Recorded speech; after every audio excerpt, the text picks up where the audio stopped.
Business can be of great service, must be of great service. It's really critical that we think about entrepreneurship in terms of being ethically responsible entrepreneurship. The impact on communities, the impact to society, and the way we impact lives is a really critical component.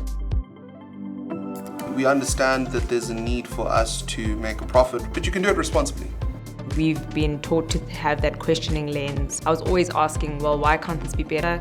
And that spurred on a lot of ideas. I do not believe that there are people who are completely unable to become entrepreneurs. Our own experience over 20 years has proven that entrepreneurship can indeed be taught. It's a very lonely journey starting a business. This makes you feel like you're part of a community of people driven by a similar thing, which is to solve a problem in society. 3, 2, go. I think more than any other space, the business space needs to be conscientized and realistic. We have to address and redress.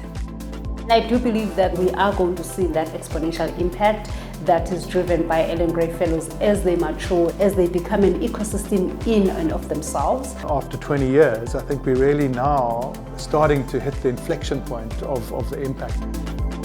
I thought now is the chance for the greater vision of trying to make a difference to a broader segment of society.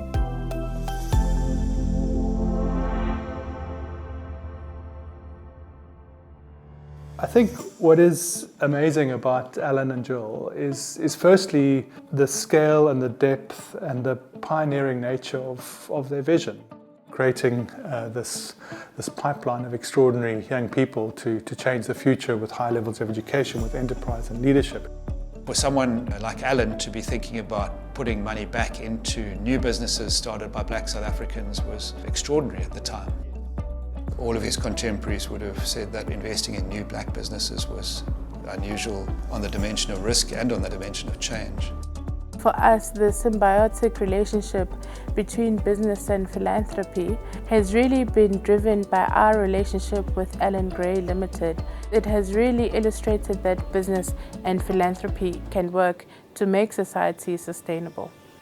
At the time when the foundation started, entrepreneurship was at the periphery, so to speak. It was not at the center, and also using entrepreneurship not just in a capitalistic sense, but in a sense for common good.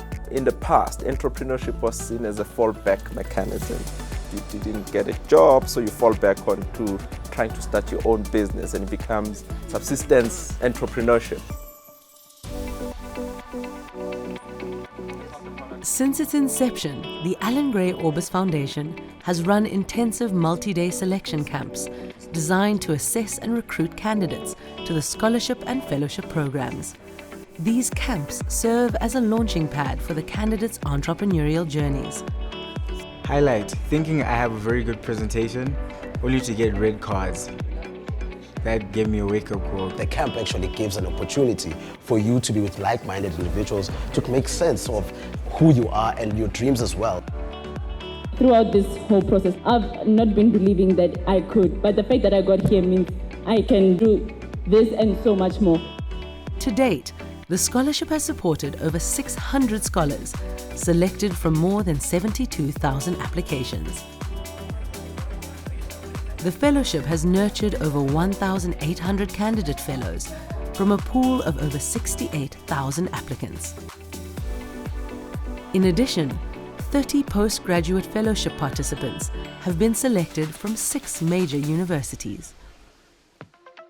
Throughout the scholarship and fellowship, program participants receive mentorship, support, and entrepreneurial mindset development, learning to apply themselves to the goal of adding value to society through solving key problems and inefficiencies through business.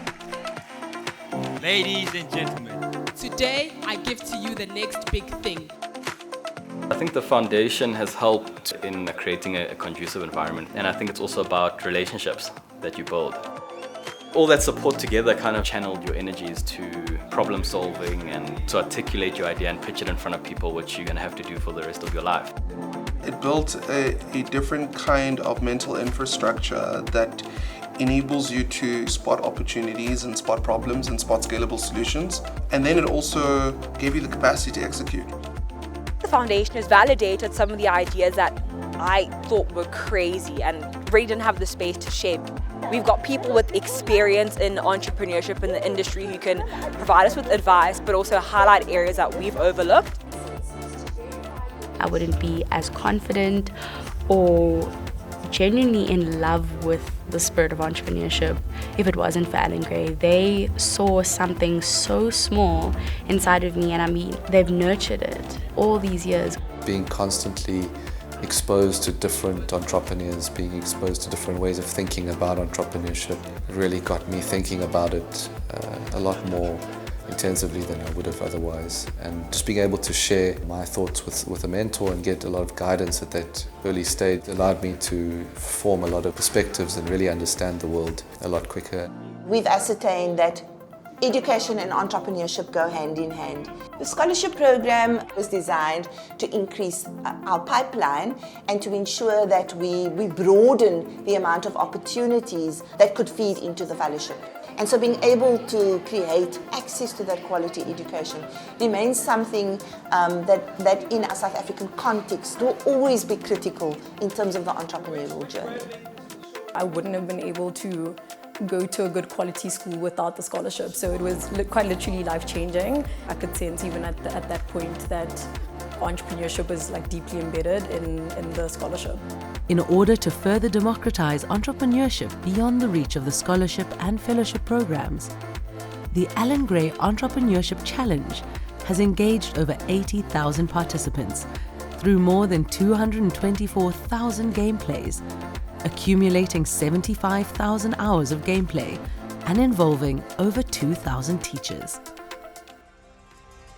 In its first 2 decades, the Allan Gray Orbis Foundation has seen 572 fellow-owned ventures created, of which 340 reached the launch stage and beyond, creating almost 3,000 jobs in multiple sectors.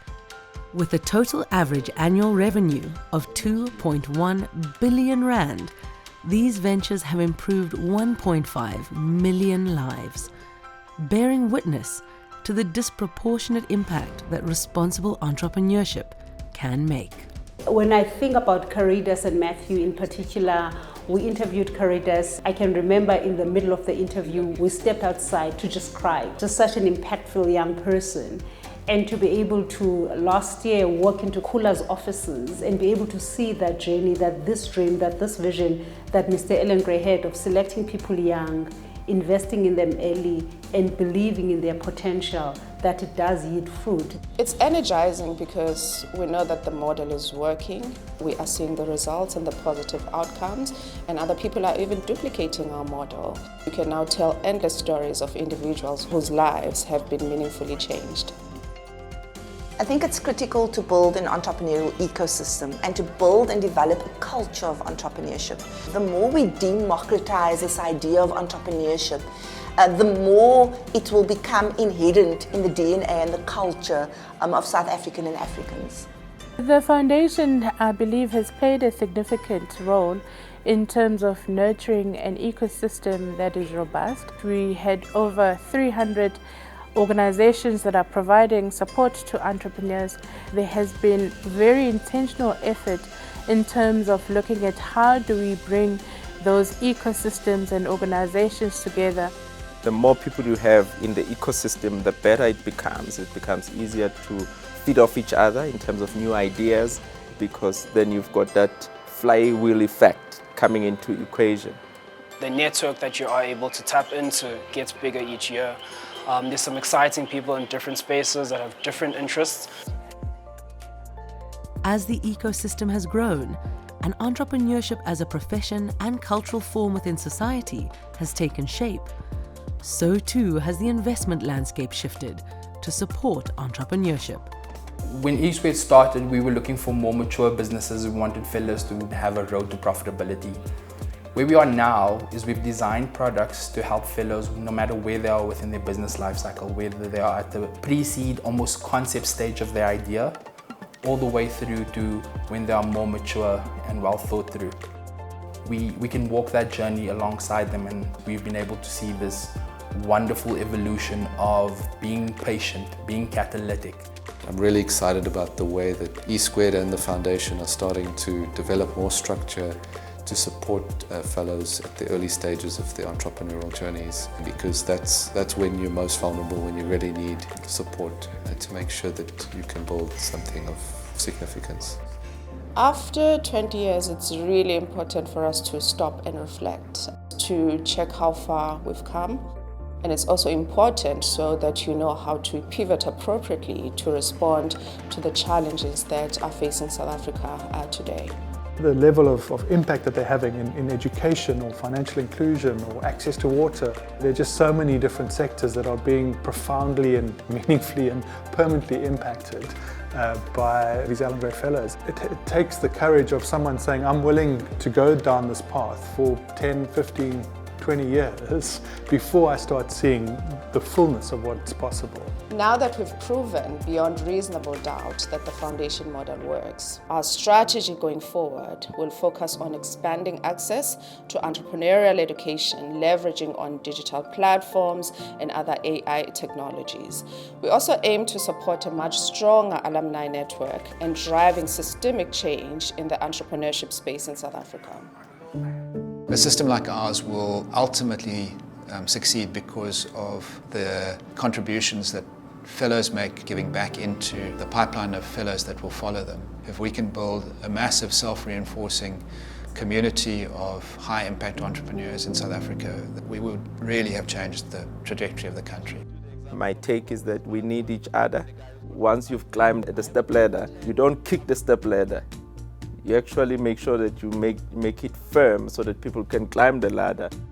I'm where I am right now because, you know, of Allan Gray and the risk that they took and the bet that they made all those years ago. And I think there'll just always be a very deep sense of just making use of everything that's been given to me, because it's not everyone that has access to the same opportunities. When I see all of the fellows, when we all interact, the one thing we always take away is that we still remember why this matters and how big the job is that we all still need to do. The fundamental value system that I think the entrepreneurship ecosystem of Allan Gray has stressed within us is a long-term mindset. We're in 2025 now. We're not building for 2026. We're building for 2065.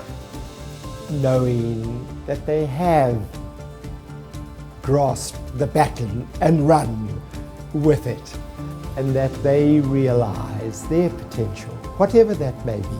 I think that would be the ultimate satisfaction. It's up to you. It's not up to us. We can make it possible for you to dream. It's actually your efforts that are so critical to making it happen.